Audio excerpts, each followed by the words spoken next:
Assalamu alaikum, урматтуу бир туугандарым. Бардыгыңыздарга ысык салам. Маанаңыздар жакшыбы? Күнүңүздөр кандай өттү? Жакшы болсо комментарий бөлүмүнө жазып калтырыңыздар. Дагы бир суроом бар. Шаввал айын кандай орозосун кандай кармадыңыздар? 6 күндүк Шаввал айынын орозосун. Эгер билсеңиздер, кармай элек болсоңуздар, анда кармайсыздар деген үмүттөмүн. Эгерде билбесеңиздер, анда эскертип айтып кетсем болот. Кимде ким Шаввал айында 6 күн орозо кармаса, мейли үзгүлтүксүз, мейли бөлүп айтор Шаввал айында. Эгер 6 күн гана орозосун кармап койсо, анда Рамазан айы менен биригип 1 жылдык орозонун соогун алган болот. Мен көптөн бери маркумдарга хатым окуй элек болчумун, көп эмес, көптүр өткөн жок убакыт. Бирок маселе сиздерге тарынгандыгымда эмес, сиздерге эч кандай кек сактап, башка эмес, эч бир айтканда тарынган жерим жок сиздерге. Болгону өткөн жумада мен аябай сүйүнүп, аябай жакшы маанайда болгом. Себеби дегенде кызыбызды күтүп атканбыз. Жакын арада жарык дүйнөгө келет деп. Кудайга шүгүр, аман эсен, сак саламатта Аллах Таалам бизге эң чоң болгон неаматын берди. Кудайга шүгүр. Ошондой эле сиздерден бир суранычым бар. Эгерде ушул суранычыма макул десеңиздер, анда мен дагы сиздерге кылып аткан кызматымды так жана даана сонун убагында, колдон келсе, убагында жасап турмакчымын, кылып турмакчымын. Бул бир эле шарт. Каналыма катталыңыздар, эгер каттала элек болсоңуздар, сөзсүз түрдө. Эгерде видео жаксын, жакпасын, айтор класс басып кое бериңиздер, сиздерден эч кандай убакыт кетпейт.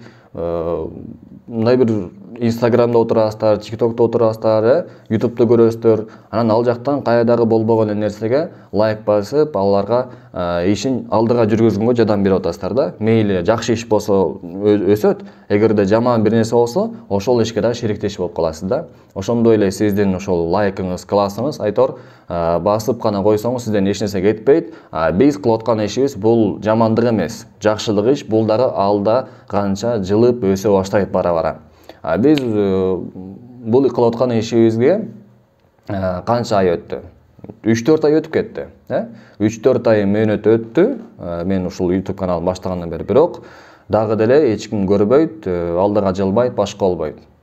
Мындай кетиште бул нерсе көпкө созулбайт да.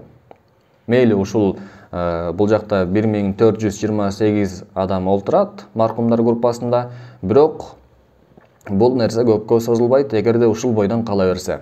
Жана ошондой эле, балким билбейм, ар кимиңиздер ушул видеону ачкандан кийин, балким мисалы үчүн Өмүрзак уулу Урмат деген маркумдун атын уккандан кийин, мисалы Асия Султаналиева деп турат.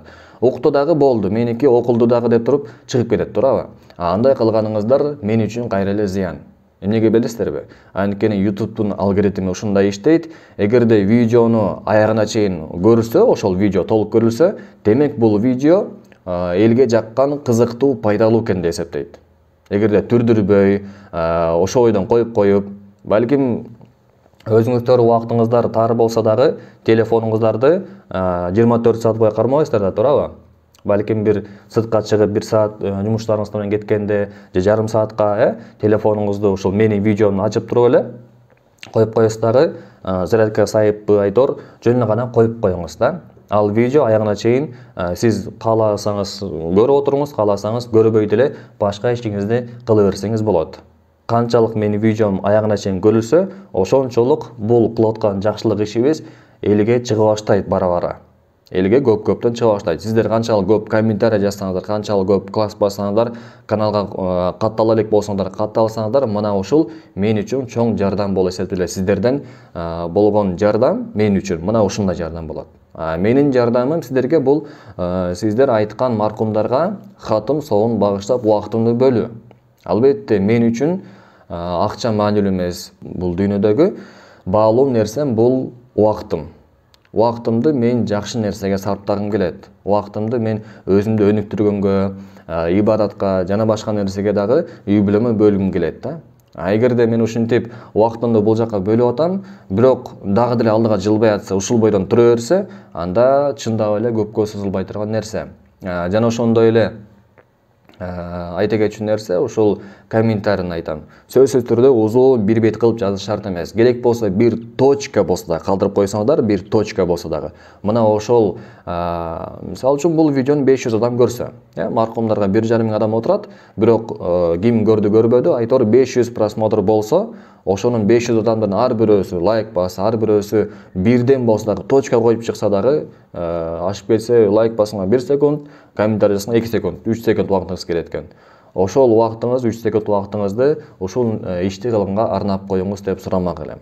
Анткени ишибиз батыраак алга жылса, ушул кылып аткан жакшылык ишибиз өзүбүзгө дагы көп адам башкаларды биле баштайт, пайдаланат. Мисалы үчүн өзүңүз каалаган жакшылыкты башка бирөөгө дагы каалаш керек да.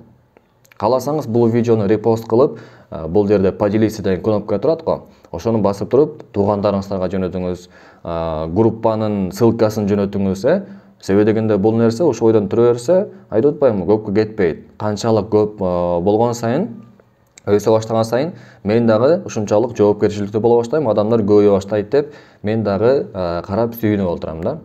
Бул нерседен мага акча түшпөйт, чындап караганда.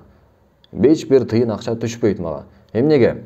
Анткени Кыргызстанда реклама берген компаниялар аз. YouTube'га. Ошондой эле Кыргызстанга 80 тыйын гана төлөйт. Эгерде подписчиги 1000ге жетсе и 4000 саат болсо. 4000 саат болсо. А менде 4000 саат эмес, даже 700 саат боло элек да. 700 саат. Себеби видеолорду эч ким аягына чейин көрбөйт, чыкпайт жана башка. Эгерде 4000 саатка жетсе, анан болор болбос майда тыйындар түшө баштайт. Ал дагы көп эмес. Ушул кыргызча контенттен мага эч кандай бир да тыйын акча түшпөйт. Билдиңиздерби? Мага азыркы учурда бир дагы тыйын акча түшкөн эмес. Кармай элекмин колмакча. Ошондуктан эч кандай ойлобоңуздар, бул өзүнүн ишин алдыга жүргүзгүсү келип атат, акча тапкысы келип атат, башка кыз келип атат. Мен башка көптөгөн ишим бар. Убактым чындап келгенде тар. Өзүм дагы дикторлук кызматты көрсөтөм. Эгерде мен иштейм десем, акча табам десем, анда башка жолдор толтура. Мындай жолу менен маркумдарга катым салым багыштап коюп, же болбосо видеону көрүп койгула, мынтип койгула деп мен силерге жалдырап отурбайт элем, эгерде акча үчүн дей турган болсом. Жок. Эгерде акча маселесине келе турган болсок, мен башка жолдор менен Аллах Таалам мага себеп кылып көптөгөн иштеримди алдыга жылдырып атат. Кудайга шүгүр. Көптөгөн ишим бар, алар алдыга жылып атат. Азыр студент болуп, дипломдук ишин жазып атсам дагы жетишип, баарына Кудайга шүгүр жетишип атам. Бирок бул кылып аткан азыркы айтып аткан нерсем бир дагы пайыз акчага байланышы жок. Ойлобоңуздар, мени акча үчүн ушул нерсени видеону аягына чейин көрсүн деп суранып атат, точка басып коюп атат, лайк басып атат, подписка кыл деп атат. Жок, ал эмес. Башкы максатым ушул нерсе маркумдарга катым багыштоо эмебиз, группабыз дагы өсүп, чоңоюп, башкаларга дагы жетсин, жакшылык иш жайылсын деген максатта айтып атканым. Болбосо жанагынтип жазган адамдар көп чыга берет барган сайын, Мисалы үчүн өткөндө Рамазан айында мен эч кимди мажбурлаган эмесмин. Ифтарлыкка бирөө жарымыстардан мажбур түрдө 50 сом, 100 сом салып койгула, мен ифтарлык өткөрөм. Же болбосо ушундай кылгыла, мен мындай кылам деп айткан жерим жок. Мен айткам, ыктыярдуу түрдө. Кимдин көңүлүнөн канча чыкса, ошончо берсин дегем. Бул жака адамдар ушинтип ар кандай нерсени жазат экен. Ушул группада отуруп деле. Болбосо группада болбогондо ал нерсени кайдан угат эле, туурабы? Чындап келгенде ошол ифтарлыкка 40 000 сом акча кетет. Негизинен 40 000 сом акча кетмек. Ошол акчаны мен жалпылай баарын бергиле деген жерим жок да, туурабы? Ыктыярдуу түрдө ким канча чыгара алса, кээ бирөө 1 сом болсо дагы салып атты. Мен аны өзүмдүн чөнтөгүмө салып жеп койгон жерим жок. Ошону жакшылап түшүнүп алыңыздар. Эгерде ушул нерсе кайталана берсе, мага айырмасы жок. Башка толтура жакшылык иштерди кыла берем. Сооп иштер толтура. Көчөдөн барып муктаж адамга садака кылсаң, ал ибадат. Барып мечитке барып 1 саат ибадат кылып койсоң, ал дагы ибадат. Бирөөгө бир хадисти үйрөтүп жеткирсең, ал дагы жакшылык иш. Ушундай түрдөгү нерсени мен акча табыш максатта же болбосо силерден бир вымогательство, аферисттик кыла турган эч бир ниетим жок. Ошон үчүн эч бир жаман комментарийди жазсаңдар жаза бериңиздер, мага айырмасы жок. Эгерде жетип кете турган болсо, группаны өчүрүп салганга деле мен бар. Эч ким мени тоспойт. Ошон үчүн эрежени сактаңыздар.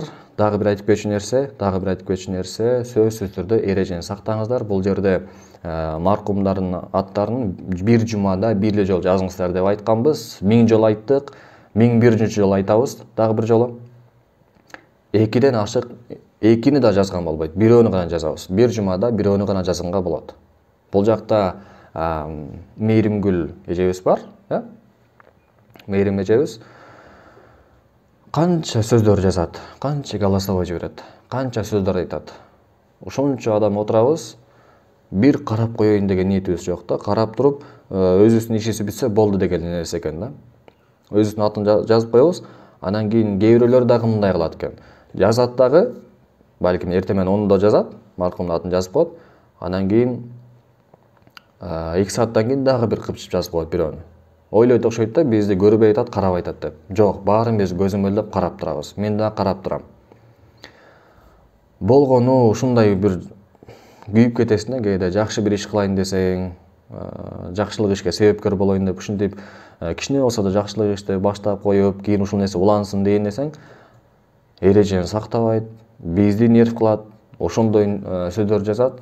Анан көңүл бурбайын дейсиң, бирок ушул мен себепкер болуп, ошол адамдар ушундай сөздөрдү айтып атат. Динге зыян тийип калбасын дейсиң дагы. Анан жетип кеткен кезде баарын токтотуп салгың келет да. Бирок ошол нерсе токтобосун десеңиздер, сиздер көп болушуңуздар керек.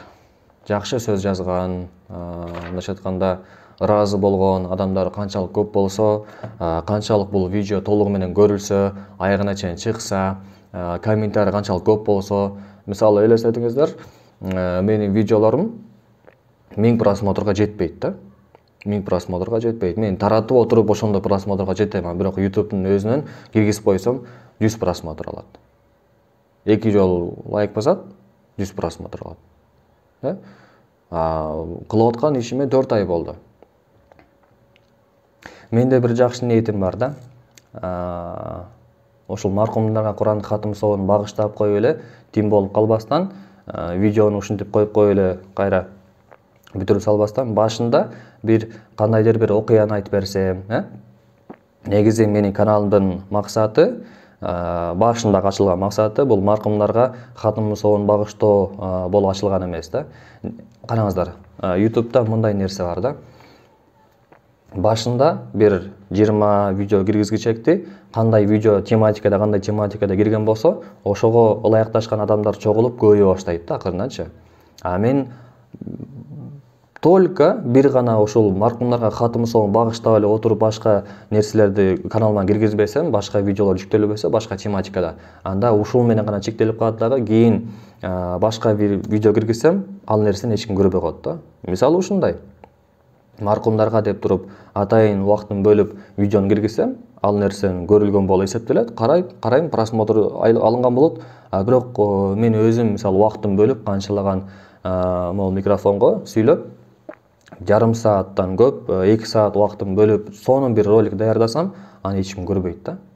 Неге? Анткени ал нерсе үчүн менин каналыма катталган эмес. Менин каналыма ошол маркумдардын хатын группасына катталып, ошол жакта видеону көрүп койсом эле деген максатта катталган да. Анан ушул нерсе ушинтип кете берсе, менин каналым өсүп ушул бойдон кичинекей бойдон калып кетет. Көп-көпкө жетиш үчүн мен арасына башка контентти дагы, башка тематикадан нерсени кошуп турушум керек болот. Ошон үчүн сиздерден дагы бир суранып келе турган нерсе, ошол любой кандай гана видеом болбосун, коюп баштасаңыздар, ошону өзүңүздүн ишиңизди кылып кете берсеңиз дагы, видеону аягына чейин көрүп бүткөнчөктү коюп коюңуз да. Башка нерсеге чыгып кетип, башка болбосун. Себеби дегенде айтып атпаймынбы, канчалык деңгээлде ушул видео аягына чейин көрүлүп чыкса, ошончолук бул нерсе башка элге сунула баштайт, көрө баштайт адамдар. Мисалы үчүн азыр мен сүйлөп атам, сизге кызыксыз болушу мүмкүн, бирок мындай перемотка кылып түрдүрүп салсаңыз, анда дагы ал нерсе кызыксыз экен деп адамдар көрбөй баштайт, көп элге чыкпай баштайт.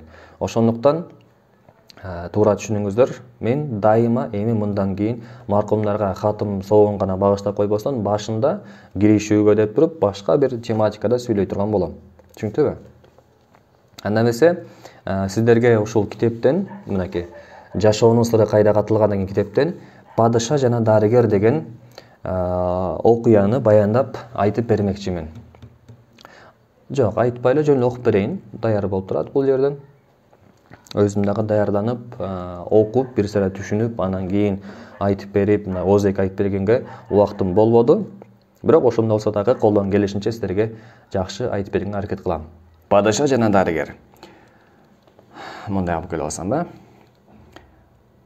Согуш заманында жоо чап, тунук акыл эси жана кыраандыгы менен эл башкарган, бирок текеберчилик менен каардуулукту да ала жүргөн бир падыша катуу ооруп, көп жылдар бою төшөктө жатып калат. Алыскы жерлерден бери эң мыкты дарыгерлер, табыптар, кыл тамырчылар келип дарылашып, бирок эч кимиси анын оорусун айыктыра албай калат. Улам четинен баштары алына берет. Дарыла албагандыгы үчүн улам баштары алына берген экен. Акыры ал аймакта дарыгер аттуулар да калбай калат. Издегиле, тапкыла деп падыша желдеттерине катуу буйрук кылып, кызматчылардын айласын кетирет. Ошондо ишенимдүү болгон бир вазир мындай дейт: "Таксырым, бир гана дарыгер калды. Бирок ал өтө орой, адепсиз неме. Падышаны мен гана айыктыра алам" деп мактанып жүргөнүн кулагым чалып калды. Кулагым менен падышаны мен гана дарылай алам деген мактанып айткан дарыгерди угуп калгам дейт вазири. Ал ушундай адепсиз орой неме дейт. "Келсин көрөйүн" дейт сузгана. "О таксырым, эгер мен аны алып келсем, анын адепсиздигин көрүп, башымды аласыз" дейт вазири. "Сени жазалабайм, сөз берем" дейт падыша. Ошентип орой жана адепсиз дарыгерди падышага алып келишет. "Сүйлө. Сен мени айыктыра аларыңа чын эле көзүң жетеби? Эгер айыктыра албасаң, анда сенин да башың кетет" деп коркутат падышасы. "Таксыр, мага мамлекетти башкара албайсың деп шек келтирсеңиз болот. А бирок менин дарыгерлик касиетиме жана жөндүмүмө кийлигишпеңиз" деп кескин түрдө дарыгер жообун берди. Өзүнө карата мындай одоно мамилени өмүрүндө көрбөгөн падышанын ачуусу кайнап, "Башын кескиле бул акмактын" дейт да кайра "Жок, бул акмактын үстүнө кайнак майды төгүп, күйгүзүп, анан денесин майдалап кесип жибергиле" дейт. Ошентип буйруйт. Желдеттер дарыгерди дароо колдобун алып, сүйрөп жөнөгөндө ал падышага башын буруп кайрылып мындай деди.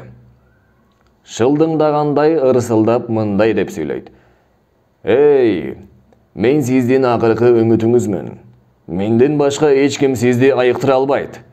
Эч ким сизди айыктыра албайт. Ха-ха-ха" дейт экен. "Мен сизди бүгүн эле бутуңузга коюп коймокмун. Падыша, бул сөздөргө канчалык укса да, айласыздан ойлонуп, чын эле акыркы дарыгерди өлүмгө буйруп жатканын моюндайт да, кое бергиле бул макулукту. Болуптур, дарыласын" деди каарданган боюнча.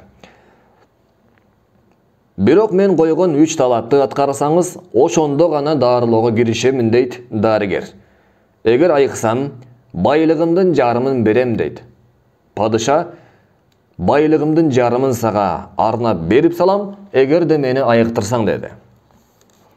Анан дарыгер 3 шартын айтат. Биринчи шарты: дарылоо учурунда биздин жаныбызда эч ким болбосун. Кызматтагыларыңыз жана жакындарыңыз ордодон алыс кетсин. Анткени сиз кыйналганыңыздан улам кыйкырасыз. Ал эми падышанын мындай акыбалын эч кимдин көрбөгөнү, укпаганы дурус эмеспи? Экинчи шарты мындай: сырттагы аттардын эң күлүгүн бир түйүнчөк алтыны менен оозго байлатып коюңуз. Оозго эмес, кире беришке. Үчүнчүсү, мен чыгып кеткен убакыттан кийин желдеттериңиз 1 саатка чейин ордого кирбесин. Жана тынчыңызды да албасын. Мына, ушуларды азыр буйрук кылып чыгарыңыз, мен дароо сизди дарылап баштайм дейт. Талабың ушул элеби? Болуп турганда, деди падыша. Ошентип ордодон экөө гана калат. Төшөктө жаткан падыша жакындап келип, дарыгер анын так маңдайына олтурат да, "О жүзү кара", дейт дарыгер көздөрүн жымшыйтып. "Ырас болбодубу? Мына эми, эч ким жокто сенден өчүмдү алайын. Бети жок гана кан соргуч", деп туруп, падышанын көчүгүнө бир тепти. Түшүнө кирбес мындай мазактоону көрбөгөн, өз убагында көзүнүн зары менен далай душмандардын жүрөгүн үшүн алып жүргөн падышанын кан тамырлары көп, тишин кычырата ыжырынып, бирок кыйкырык чуу салгандан да пайда жок экенин падыша түшүнгөндө, айласы алты кетип, бул акмакты эмне менен уруп калсам деп башын эки жака буруп калды. Колдорунун муштумдары түйүлүп, ары бери кыймылга келет. Канча жылдан бери төшөктө шалдайып жаткан, бир чыны сууну да кармап ичпеген падышанын бул кичинекей аракетин көргөндө, "Соолуган өлүк, сен кыймылдай аласыңбы я?" деп күлкүмүштүү иретте өзү суроосун берип, таңдана айтты. Дагы бир жолу көчүгүнө катуу тээп, дарыгер мындай кемсинтүүнү көтөрүүдөн көдө жерге кирип кеткен артык деп, каны кайнаган падыша кызарган көздөрүн ары жакта турган кылычтан албай, болгон күчүн жыйнап, боордоктоп жылганга аракет кылды. Падыша алыстан көргөн кылычты барып алгысы келди, умтулуп. Анткени анын көчүгүнө бир эле эмес 2 рет тепти. Падышанын көчүгүнө. Жана ошондой эле ага эмне гана сөздөр айтпады. Бети жок, жон гана кан соргуч, деп кандай гана сөздөрдү айтпады. "Соолуган өлүк, сен кыймылдай аласыңбы я?" деген суроолорду берип жатты. "Де. Көрсө сен жөргөлөй ала турбайсың бе? Карыган жөргөмүш десе. Баса, мен сенин бетиңе түкүргүм келип жүрдү эле. Ырас болбодубу?" дейт да, дарыгер падышанын бетине шалп эт түкүрдү. Жазылып турат ушинтип. Шалп эттире түкүрүп салат. Кудай, эл уккус ушундай мазактоого, ушундай да алсыз абалга таштайсыңбы мени? Деп жан дүйнөсү жанчылган падыша эми жараланган аюудай айкырып, көздөрү мурдагыдан да катуу канталап жатат. Жөрмөлөп чыгып отуруп, акыры кылычына да жетет. Анан аны калтыраган алсыз колу менен кармап, өз колум менен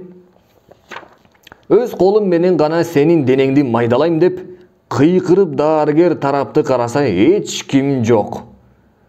Эми мурдагыдан да катуу албууттанып, кыйкырган боюнча падыша дубалга сүйөнүп олтуруп, анан колдору менен эмеректерге таянып, алсыз буттарына турганга аракет кыла баштады. Дарыгердин тепкенин, шылдыңдаганын, мазактаганын, бетине түкүргөнүн кайра көз алдына элестеткен сайын кайнаган каны дагы кубатына келип, бир капталы менен дубалга сүйөнүп, бир капталы менен кылычына таянып, акыры сырткара чыгат экен ушинтип. Бирок ордодо караса эч ким жок. Эч ким жок болгондуктан эң күлүк атын да дарыгерге ыйгарып койгондугуна катуу өкүнүп кетет. Атын да дарыгерге ыйгарып койгондугунан катуу өкүнөт дагы. Анан бул айбанды жер бетинен жок кылып өлтүрмөйүнчө өзүм өлбөйм деп өзүнө сөз берет. Сырттагы аттардын эң бери жагында турганын эптеп жетип тырышып жатып ага минет дагы, жаныбарга минери менен баягы жоокердик күчү деми ойгонуп, денесине кубат толуп, колундагы кылычы, абалкы кайраты, Батырдык касиети көкүрөгүнө батпай, дене боюн түзөп олтурат. Дал ушул учурда ордого келип калган кароол желдет падышаны көрүп, көргөн көзүнө ишенбей жалдырайт. Анын кебетесине маани бербеген падыша «Кана алайбан!» деп кыйкырат. Үнүнүн болушунча кыйкырат. Өңү же түшү экенин түшүнбөгөн желдет апкарагын бойдон дарыгердин кеткенин жолун көрсөтүп, жаңсап ал жерде деп айтат. Ызасы кан жанын дүргүткөн падыша куугунга түшүп, күлүктүү улам чапкан сайын күйүүсүнө келип, улам күчтөнө берди. Катуу ызага баткан падыша бир далай жерден өткөндөн кийин гана канча жылдардан бери күлүк чаппаганын эсине түшүп, мынтип шамал жирип кетип баратканына, мындай бир саат мурун эле төшөктө колу буту кыймылдабай жатканына ойлоп таң калып, анан мындай дейт. О митам, о амалдуу дарыгер, о жолуң болгур сенин, деп кубаныч менен, не бир кубаныч менен, не жек көрүү менен кыйкырганы түшүнүксүз, санын чаап каткырып, о айбан десе, эгер билсең, сен эбегейсиз байлыкка, бир кербен толо алтынга татыдың, деп башын мыкчып сүйүнүп, бирде ачык асман, жарык күндү көрүп турганына жалбарса, бирде жаратканга сыйынып турду. Ал эми так ушул учурда алыстан коюу чаң көрүнүп, аттардын дүбүртү улам жакындап угулуп, жашасын падыша деген ураан менен жүздөгөн колу чаап келатты. Караңыз, бул сабактан алынчу пайда. Караңыздар, Виктор Суворов, украин жазуучусу, мындай деп айткан экен. Өзүнүн ички коркунучун, ыктоолугун, ишенимсиздигин, башкача айтканда, өзүн өзү жеңген адам гана бул жашоодо жеңүүчү боло алат. Караңыздар, өзүн өзү жеңген адам бир гана бул жашоодо жеңүүчү боло алат. Эгерде өзүңүздү жеңе алсаңыз, анда жашоону дагы жеңген болот экенсиз. Анда эмесе акырынан баштайлы окуп, бизде 31 мүнөт убактыбыз ушуга кетти. Менде азыр мындай нерсе болуп атат. Көп убакыт видео тарта албайм, анткени память аябай көп жейт. 10 минуталык видео тартсам 6 гигабайт болуп келет. Телефондон USB сайып туруп компьютерге өткөрөйүн десең, ал видеону көтөрбөйт экен. Айла жок, Телеграмдан 6 гигабайттын 10 минут болсо, 6 гигабайттын жүктөлүүсүн күтөсүң. Телефондон Телеграмга жүктөлгөн күтөсүң, компьютерге Телеграм аркылуу, анан компьютерден кайра баштан көчүрүп чыгасың. 10 минуталык. Башкача айтканда, азыр мен 30 минуталык видео тарттым, 6 эмес 18 гигабайт болуп кетти. Алардын баары көчүп бүтүш керек, 18 гигабайттан 2 жолу көчүш керек. Башкача айтканда 32 минут болду, 32 гигабайт местаны убакыт алат да, мындайча айтканда, аябай. Анан аны YouTube'га киргизгенде дагы ушундай нерсе болот. Ошол себептен мен микрофонго гана жаздырып, ошол жерден кошуп коюшум керек болот. Себеби дегенде микрофон түзмө-түз компьютерге байланган. Ал жака мен сүрөттү коюп туруп эле, записти коюп коем, болду. Азырынча шарт ушундай. أعوذ بالله من الشيطان الرجيم بسم الله الرحمن الرحيم الحمد لله رب العالمين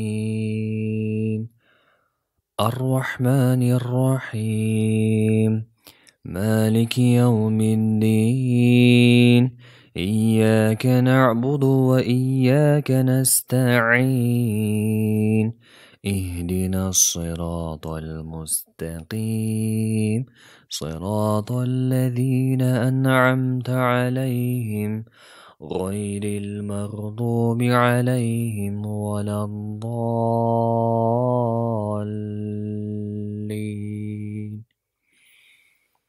بسم الله الرحمن الرحيم قل هو الله أحد الله الصمد لم يلد ولم يولد ولم يكن له كفوا أحد بسم الله الرحمن الرحيم قل هو الله أحد الله الصمد لم يلد ولم يولد ولم يكن له كفوا أحد بسم الله الرحمن الرحيم قل هو الله أحد الله الصمد لم يلد ولم يولد ولم يكن له كفوا أحد بسم الله الرحمن الرحيم قل أعوذ برب الفلق من شر ما خلق ومن شر غاسق إذا وقب ومن شر النفثات في العقد ومن شر حاسد إذا حسد بسم الله الرحمن الرحيم قل أعوذ برب الناس ملك الناس إله الناس من شر الوسواس الخناس الذي يوسوس في صدور الناس من الجنة والناس بسم الله الرحمن الرحيم ألف لام ميم ذلك الكتاب لا ريب فيه هدى للمتقين الذين يؤمنون بالغيب ويقيمون الصلاة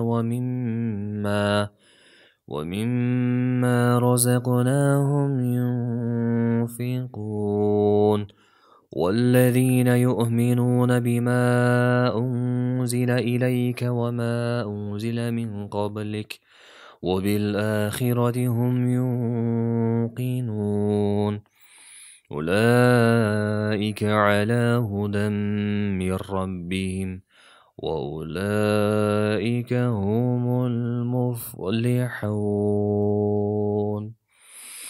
صدق الله العظيم وبلغ رسوله الكريم ونحن على ما قال ربنا وخالقنا هو مولانا من الشاهدين الشاكرين بقلب سليم الحمد لله رب العالمين والعاقبة للمتقين والصلاة والسلام على رسولنا محمد وآله وصحبه أجمعين اللهم ربنا يا ربنا تقبل منا إنك أنت السميع العليم وتب علينا يا مولانا إنك أنت التواب الرحيم وهدنا إلى الحق وإلى طريق مستقيم واعف عنا يا كريم واعف عنا يا حليم واغفر لنا ذنوبنا يا رحمن يا رحيم اللهم ربنا تقبل منا ختم القرآن العظيم اللهم ارفعنا بالقرآن الكريم وبارك لنا بالآيات والذكر الحكيم وتقبل منا إنك أنت التواب الرحيم اللهم صل على سيدنا محمد صاحب الشريعة والبرهان اللهم زينا بزينة القرآن وأكرمنا بكرامة القرآن وشرفنا بشرافة القرآن وألبسنا بخلعة القرآن وادخلنا الجنة مع القرآن اللهم عافنا من كل بلاء الدنيا وعذاب الآخرة بحرمة القرآن وارحم جميع أمة محمد بحق القرآن اللهم اجعل القرآن العظيم لنا في الدنيا قرينا وفي القبر مونسا وفي القيامة شفيعا وعلى صراط نورا ومن النار سترا وحجابا وإلى الجنة رفيقا وإلى الخيرات كلها دليلا وإماما بفضلك وجودك وكرمك وإحسانك ورحمتك يا أكرم الأكرمين ويا أرحم الراحمين اللهم اهدنا بهداية القرآن وعافنا بعناية القرآن ونجنا من النيران بكرامة القرآن وأدخلنا الجنة بشفاعة القرآن وارفع درجاتنا بفضيلة القرآن وكفر عنا سيئاتنا بتلاوة القرآن يا ذا الفضل والجود والإحسان. اللهم يا ربنا طهر قلوبنا واستر عيوبنا واشف مرضانا واقض ضيوننا وبيض وجوهنا وارحم آباءنا وأجدادنا واغفر لأمهاتنا واصلح ديننا ودنيانا وشتت شمل أعدائنا واحفظ أهلنا وأموالنا وبلادنا من جميع الآفات والأمراض والبلايا وثبت أقدامنا وانصرنا على القوم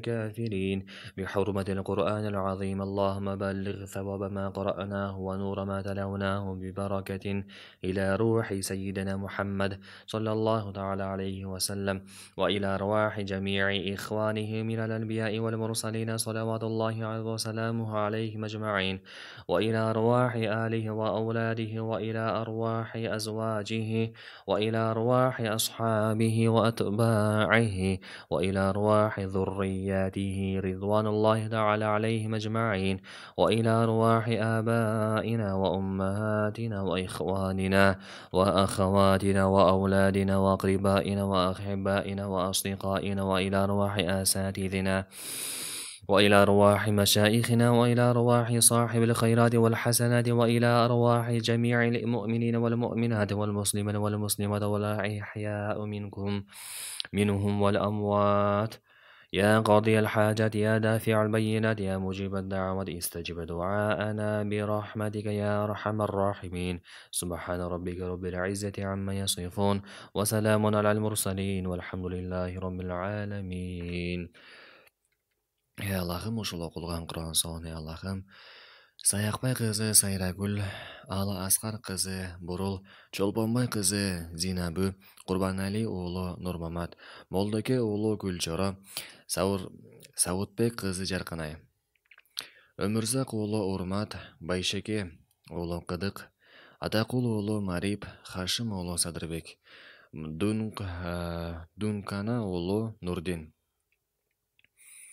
Баяман кызы Осипа, Кадыркул оолу Токтобу, Кожа Ибраим оолу Абдылла, Абдрасул оолу Рыбачия, Мамасали оолу Базарбек, Равшанбек оолу Санжар, Омар кызы Кайры, Овосон оолу Байыш, Жолдош кызы Айгүл, Камалиддин оолу Асланбек, Исабек оолу Карыбай, Айдар оолу Абсамат, Улук оолу Тажимурат, Али оолу Беделбай, Масали оолу Токсонбай, Карыбек оолу Жакып, Токторбай оолу Исмаил, Курманбек оолу Уланбек, Каратас Шыйкымбай оолу Керимкул, Тыналы кызы Алиман, Байдөөбөт оолу Жусуп, Байдөөбөт оолу Жусуп,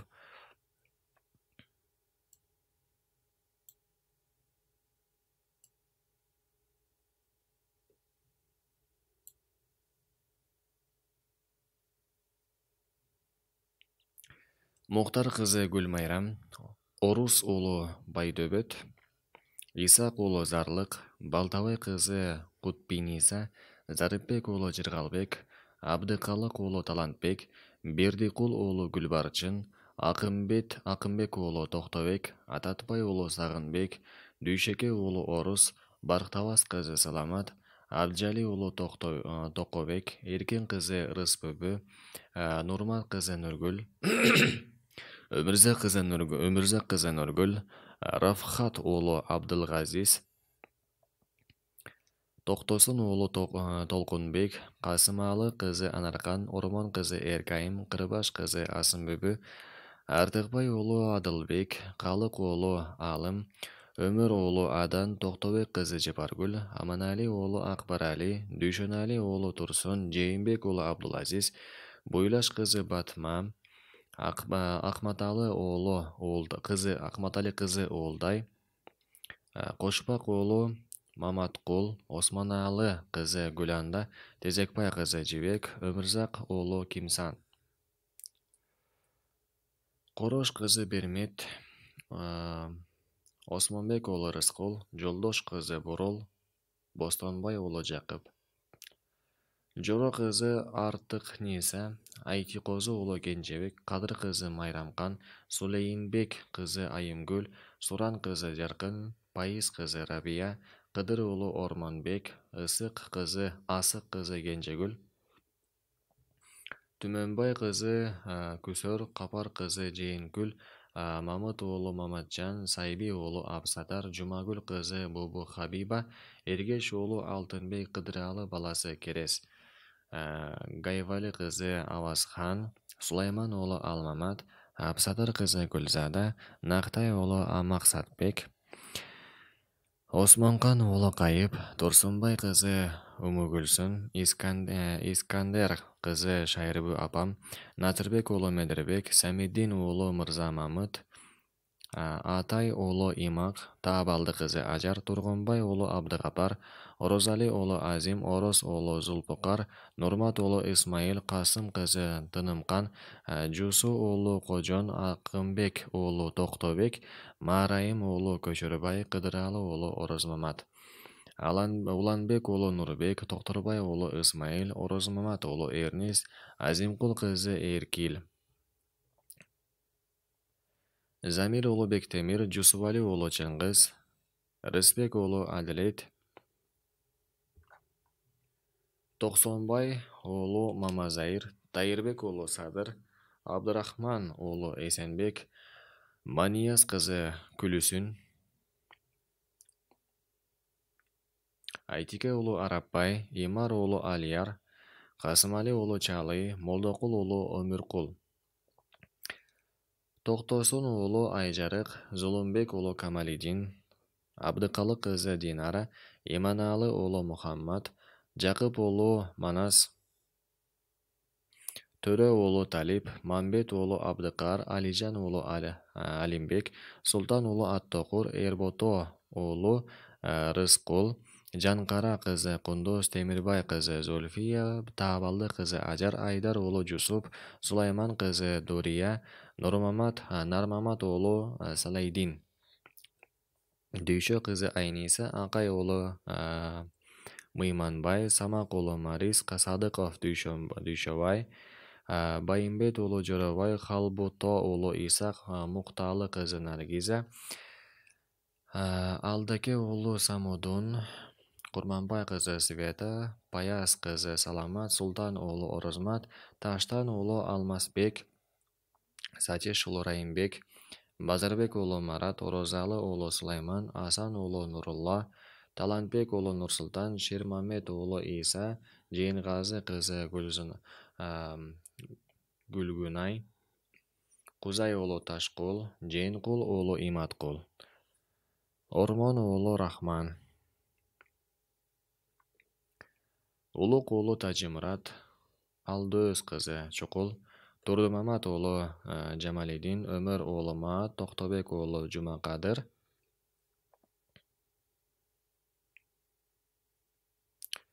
Сейитказы уулу Жумабай, Ченкил уулу Довулбек, Исмаил кызы Хумуза, Айткул уулу Нурхан, Шермамат уулу Мадыш, Айдар уулу Исмаил, Ахматали уулу Түмөнбай, Жумабай уулу Турдумамат, Арстанбек кызы Пайызкан, Султанбек уулу Анвар, Алтынбек уулу Алымбек.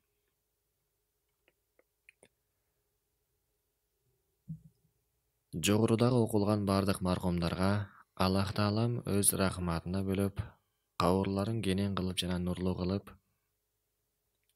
сурактарын жеңил кылып, Аллах Таалам бардык болгон күнөөлөрүн кечирип, эселеп сооптору жасаган болсун. Жана ошондой эле окулган хатым сообундагы Аллах Таалам ар бирөөсүнө жеткирген болсун иншалла. Амин я раббил аламин, бирахматика рахман. Барыбыздан Аллахым ыраазы болгон болсун. Сиздерге дагы чоң рахмат. Сабырдуулук менен аягына чейин көрүп чыкканыңыздарга. Кимде ким бул группадан 2 жол жандан көп жазган болсо, алардыкын мен бирөөсүн гана окудум. Ошон үчүн группадан бирөө, то есть окулбай калды го деп арызданбаңыздар. Жана ошондой эле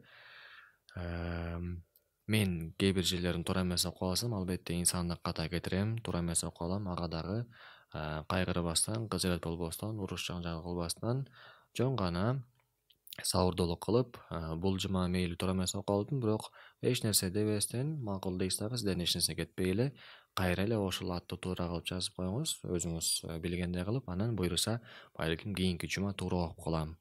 Сөзсүз түрдө личкама ушул кызы деп турат эле, уулу деп окулуп калды, мындай деп турат эле, башкача окуп салдыңар деген сөздөр менен личкамда толтурбаңыздар.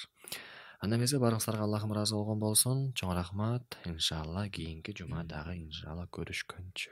Ассаламу алейкум ва рахматуллахи ва баракатуху.